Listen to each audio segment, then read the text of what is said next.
میں تو تیرے رب کا فرزداتا ہوں اور اس لیے بھیجا گیا ہوں کہ تجھے ایک پاکیزہ لڑکا دوں۔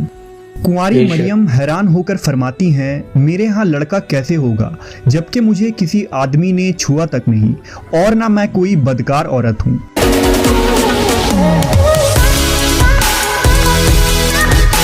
السلام علیکم دوستو، welcome to react with AZ۔ کیسے ہیں آپ لوگ؟ امید ہے خیریت سے ہوں گے۔ میں ہوں اسد اور ایک بار پھر ایک اور نئی ویڈیو کے ساتھ آپ کی خدمت میں حاضر ہوں۔ آج جس ویڈیو کے اوپر میں ریئیکشن کرنے والا ہوں اس کا ٹائٹل ہے حضرت بی بی مریم کا واقعہ۔ امبر وائس کے نام سے ایک یوٹیوب چینل ہے، ان کی ویڈیو ہے اور اس ویڈیو کا اوریجنل لنک ڈسکرپشن میں ہے، آپ وہاں پہ جا کے چیک کر لیجیے گا۔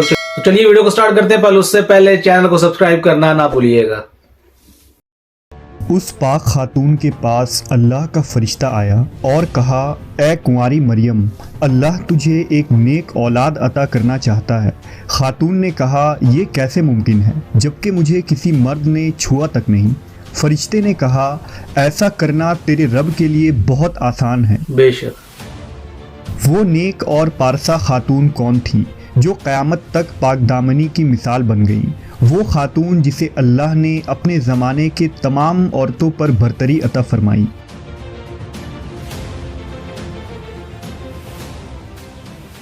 حضرت بی بی مریم علیہ السلام کے والد کا نام عمران اور والدہ کا نام حنہ تھا۔ حضرت عمران حضرت سلیمان علیہ السلام کی اولاد میں سے تھے اور ان کی اہلیہ حنہ داؤد علیہ السلام کی اولادوں میں سے تھیں۔ حضرت عمران بنی اسرائیل میں بڑے عابد، زاہد اور عالم تھے، اس لیے مسجد اقصی کی امامت لوگوں نے آپ کے سپرد کی ہوئی تھی۔ حضرت حنہ کے ہاں اولاد نہ تھی۔ ایک روز آپ نے ایک درخت کے سائے میں ایک چڑیا دیکھی جو اپنے بچے سے پیار کر رہی تھی اور اسے دانہ کھلا رہی تھی۔ یہ منظر دیکھ کر آپ کا دل بھر آیا اور آپ نے بارگاہ الہی میں اولاد کے لیے دعا کی، لہٰذا اللہ نے آپ کی دعا قبول فرمائی۔ حضرت مریم کی پیدائش سے قبل آپ کی والدہ نے منت مانی کہ اپنی اولاد کو بیت المقدس کی خدمت کے لیے نذر کر دیں گی۔ بنی اسرائیل کے یہاں یہ روایت تھا کہ جو لڑکا اللہ کی نظر کر دیا جاتا تھا وہ نہ شادی کرتا تھا نہ دنیاوی مشاغل میں دلچسپی لیتا تھا، صرف عبادت گاہ میں خدمت کرتا اور خود عبادت میں مشغول رہتا تھا۔ لہٰذا حنہ نے اللہ سے بیٹے کے لیے دعا کی تھی، لیکن ان کے ہاں بیٹے کے بجائے بیٹی کی پیدائش ہوئی۔ حضرت حنہ نے لڑکی کا نام مریم رکھا۔ سریانی زبان میں مریم کے معنی خادم کے ہیں۔ چونکہ آپ مسجد اقصی کی خدمت کے لیے وقف کر دی گئی تھی، اس لیے یہ نام موزوں سمجھا گیا۔ حضرت مریم کی ولادت سے قبل ہی آپ کے والد وفات پا گئے، اس لیے حنہ نے ولادت کے بعد آپ کو ایک کپڑے میں لپیٹ کر بیت المقدس کے علماء کے سامنے پیش کر دیا تاکہ وہ انہیں اپنی کفالت میں لے لیں۔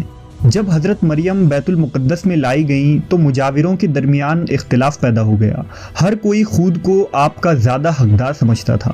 پھر یہ فیصلہ ہوا کہ مجاورین وہ قلم جن سے وہ توریت لکھتے ہیں پانی میں چھوڑ دیں، جس کا قلم پانی کے بہاؤ میں بہنے کے بجائے الٹا بہے گا وہ مریم کی کفالت کا حقدار ہوگا۔ اس مقابلے میں حضرت زکریا علیہ السلام بھی شامل تھے۔ ان کے قلم کو اللہ نے پانی میں بہاؤ کے الٹے طرف بہا دیا اور وہ ان کی پرورش کے حقدار ہو گئے۔ اس طرح بی بی مریم کو اللہ کی منشا کے مطابق حضرت زکریا علیہ السلام کی کفالت میں دے دیا گیا۔ حضرت زکریا کی بیوی حضرت مریم کی خالہ لگتی تھی، لہٰذا ان سے بڑھ کر ان کی بہتر پرورش اور کوئی نہ کر سکتا تھا۔ حضرت مریم علیہ السلام دوسرے بچوں کی بنسبت بہت تیزی کے ساتھ بڑھتی رہیں۔ جب آپ حضرت زکریا علیہ السلام اور اپنی خالہ کے گھر پرورش پا کر کچھ بڑی ہوئیں تو بیت المقدس میں آپ کے لیے ایک کمرہ مخصوص کر دیا گیا۔ یہاں زکریا علیہ السلام کے علاوہ اور کوئی نہیں جا سکتا تھا۔ آپ دن رات اللہ کی عبادت میں مشغول رہتی۔ جب حضرت زکریا آپ کے پاس آتے تو حیران ہوتے کیونکہ آپ کے پاس بے موسمی پھل موجود ہوتے، گرمیوں کے پھل سردیوں کے موسم میں اور سردیوں کے پھل گرمیوں کے موسم میں آپ کے حجرے میں رکھے ہوتے۔ جب حضرت زکریا علیہ السلام حضرت مریم سے پوچھتے کہ یہ پھل کہاں سے آتے ہیں، انہیں کون دے جاتا ہے، تو حضرت مریم فرماتی، اللہ کے پاس سے۔ بے شک۔ اللہ نے بی بی مریم کو پسندیدہ اور مومنہ بندی میں شمار کیا تھا، جیسا کہ سورہ آل عمران میں ارشاد ہوا، اور جب فرشتوں نے کہا، اے مریم، بے شک اللہ نے چن لیا ہے تمہیں اور خوب پاک کر دیا ہے، اور پسند کیا ہے تمہیں سارے جہان کی عورتوں سے۔ اے مریم خلوص سے عبادت کرتی رہو اپنے رب کی اور سجدہ اور رکوع کرنے والوں کے ساتھ۔ بی بی مریم جس مقصد کے لیے چنی گئی تھی وہ ابھی باقی تھا۔ آپ دن رات اللہ رب العزت کی عبادت و ریاضت میں مشغول رہتی تھیں، یہاں تک کہ بنی اسرائیل میں یہ مشہور ہو گیا کہ بی بی مریم نہایت ہی عبادت گزار، پاکیزہ اور متقی خاتون ہیں، اور لوگ آپ کا بہت عزت و احترام کرنے لگے۔ پھر وہ وقت آیا جب جبرائیل علیہ السلام حضرت مریم کے پاس تشریف لائے۔ بی بی مریم ایک غیر مرد کو اپنے حجرے میں دیکھ کر پریشان ہو گئیں۔ حضرت جبرائیل آپ کے پاس انسانی شکل میں تشریف لائے تھے۔ حضرت مریم آپ کو دیکھ کر بولی، اگر تو کوئی خدا ترس انسان ہے تو تجھ سے خدائے رحمان کی پناہ مانگتی ہوں۔ حضرت جبرائیل آپ کو تسلی دیتے ہوئے اور پیغام الہی سے باخبر کرتے ہوئے فرماتے ہیں، میں تو تیرے رب کا فرس داتا ہوں اور اس لیے بھیجا گیا ہوں کہ تجھے ایک پاکیزہ لڑکا دوں۔ کنواری مریم حیران ہو کر فرماتی ہیں، میرے ہاں لڑکا کیسے ہوگا جبکہ مجھے کسی آدمی نے چھوا تک نہیں اور نہ میں کوئی بدکار عورت ہوں۔ حضرت جبرائیل نے کہا، ایسا ہی ہوگا، تیرا رب فرماتا ہے کہ ایسا کرنا میرے لیے بہت آسان ہے، اور ہم ایسا اس لیے کریں گے کہ اس لڑکے کو لوگوں کے لیے ایک نشانی بنائیں اور اپنی طرف سے ایک رحمت، اور یہ کام ہو کر رہنا ہے۔ حضرت جبرائیل نے بی بی مریم کے گریبان میں پھونک مار دی جس سے آپ کا حمل ٹھہر گیا۔ جب حضرت مریم حاملہ ہوئیں تو یہ خبر بنی اسرائیل میں عام ہو گئی کہ حضرت مریم حاملہ ہو گئی ہیں۔ اس پر بہت سے لوگوں نے زکریا علیہ السلام کے گھر آنا جانا بند کر دیا اور آپ پر الزام و بہتان لگانے لگے۔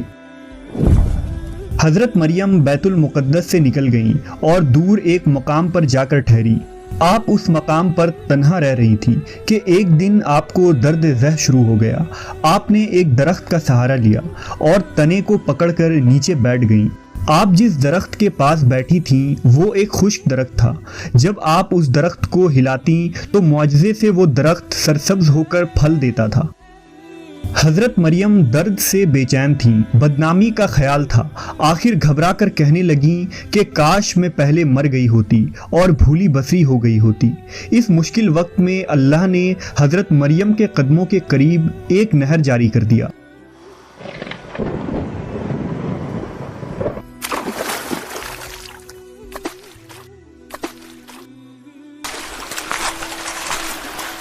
اور ندا آئی کہ پانی پیو اور کھجور کھاؤ تاکہ جسم کو تقویت پہنچے، پھر اپنی اولاد کو دیکھ کر آنکھوں کو ٹھنڈک پہنچاؤ۔ اسی عالم میں حضرت عیسیٰ علیہ السلام کی پیدائش ہو گئی۔ آپ اپنے بیٹے کو لے کر قوم کے پاس آئیں۔ قوم کے لوگ آپ کے گود میں بچہ دیکھ کر غضبناک ہو گئے اور الزام لگانا شروع کر دیا۔ ہر طرف سے لوگ تانا دے رہے تھے، حالت زار تنگ ہو گئی۔ تب مریم علیہ السلام نے بچے کی طرف اشارہ کرتے ہوئے کہا کہ اس بچے سے بات کر لو، تمہیں تمہارے سارے سوالات کے جواب مل جائیں گے۔ سرکش لوگوں نے کہا، بھلا یہ دودھ پیتا بچہ ہمارے سوال کا جواب کیسے دے گا؟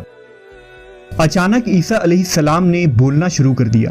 بچے نے کہا، بے شک میں اللہ کا بندہ ہوں، مجھے اس نے کتاب دی ہے اور مجھے نبی بنایا ہے اور مجھے بابرکت بنایا ہے جہاں کہیں ہوں، اور مجھے نماز اور زکوٰۃ کی وصیت کی ہے جب تک میں زندہ ہوں، اور اپنی ماں کے ساتھ نیکی کرنے والا، اور مجھے سرکش بدبخت نہیں بنایا، اور مجھ پر سلام ہے جس دن میں پیدا ہوا اور جس دن مروں گا اور جس دن زندہ کر کے اٹھایا جاؤں گا۔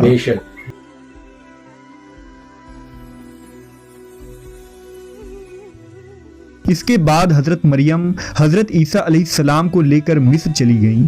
جب حضرت عیسیٰ علیہ السلام کی عمر مبارک 13 سال ہوئی تو بیت المقدس واپس آ گئیں۔ روایتوں میں حضرت مریم علیہ السلام کی تاریخ وفات 35 عیسوی اور آپ کی عمر 51 سال لکھا گیا ہے۔ اسلام کے علاوہ کیتھولک اور آرتھوڈاکس عیسائی بھی حضرت مریم علیہ السلام کو نہایت ہی عقیدت و احترام کی نگاہ سے دیکھتے ہیں، اور آپ وہ واحد خاتون ہیں جن کا نام قرآن مجید میں درج ہے اور بائبل کے پرانے عہد نامے میں بھی موجود ہے۔ حضرت عائشہ سے روایت ہے کہ نبی صلی اللہ علیہ وسلم نے فرمایا، اللہ نے مجھے خبر دی ہے کہ جنت میں میرا نکاح مریم بنت عمران، موسیٰ کی بہن کلثوم اور فرعون کی عورت آسیہ سے ہوگا۔ تو یہ تھی آج کی ویڈیو بھی بہت زبردست تھی۔ امبر وائس چینل ہے، ان کی ویڈیو تھی، بہت زبردست ویڈیو انہوں نے بنائی۔ یہ ویڈیو تھی حضرت بی بی مریم کے واقعے کے بارے میں کہ اللہ تعالیٰ نے ان کو کس مقصد کے لیے چوز کیا اور حضرت عیسیٰ علیہ السلام کی پیدائش کیسے ہوئی۔ تو یہ سارا واقعہ اللہ تعالیٰ نے قرآن مجید میں بھی بیان فرمایا ہے۔ یہ سب اللہ کے معجزے ہیں اور اللہ ہر چیز پہ قادر ہے۔ اللہ کسی چیز کا محتاج نہیں ہے، اللہ جو چاہے وہ کر سکتا ہے، اللہ کے علاوہ کوئی طاقت نہیں یہ کر سکے۔ حضرت عیسیٰ علیہ السلام کو بنا باپ کے پیدا کرنا یہ اللہ تعالیٰ کا معجزہ ہے اور اللہ ہی بہتر فیصلے کرنے والا ہے۔ اللہ ہمیں ہمیشہ سیدھے راستے پہ چلنے کی توفیق عطا فرمائے۔ امید آپ کو یہ ویڈیو اچھی لگی ہوگی تو ویڈیو کو لائک کیجیے گا، شیئر کیجیے گا، کمنٹ ضرور کیجیے گا اور چینل کو سبسکرائب کرنا نہ بھولیے گا۔ مجھے دیں اجازت، ملتے ہیں اگلی ویڈیو میں، تب تک کے لیے اپنا خیال رکھیے گا۔ اللہ حافظ۔